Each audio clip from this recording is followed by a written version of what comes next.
Allez, on passe à notre dossier du jour, la rentrée, encore et toujours. Comment se passe-t-elle pour vous? Et comment se passe-t-elle pour tous ceux qui sont un peu différents? Par exemple, les enfants HP. Alors, au fait, d'abord, HP, ça veut dire quoi? HP comme haut potentiel.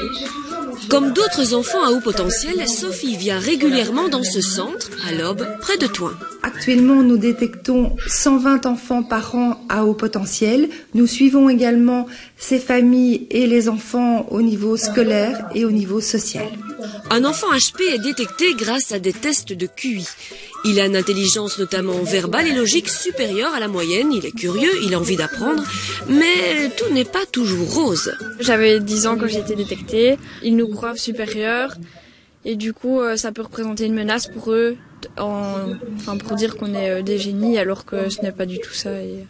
Être haut potentiel ne signifie pas être doué dans tout et être plus intelligent, justement. Ça signifie avoir une intelligence différente, c'est-à-dire réfléchir différemment, penser différemment. Donc c'est pour ça que parfois, on voit beaucoup d'enfants HP qui ne réussissent pas toujours à l'école. Et un enfant HP n'est donc pas à l'abri de problèmes logopédiques et de troubles de l'attention. Soit justement ils peuvent accumuler un retard par manque justement de confiance en eux, parce qu'ils vont peut-être être rejetés, ou de motivation parce qu'ils sont bêtes à l'école, ou alors ils peuvent aussi avoir donc tout ce qui est problème pour apprendre à lire, pour dans la confusion de certains sons. Martin a 8 ans, il vient depuis peu au centre, ici, chez la logopède. Parfois ça t'ennuie l'école? Oui. Pourquoi?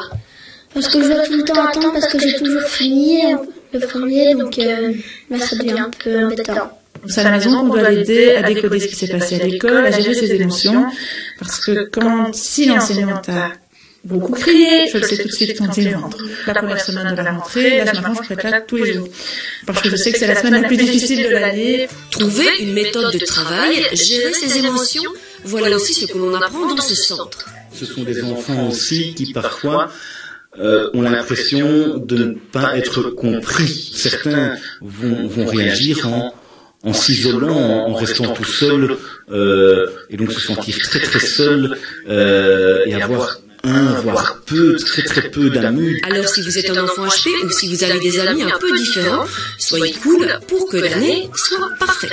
Bonne rentrée!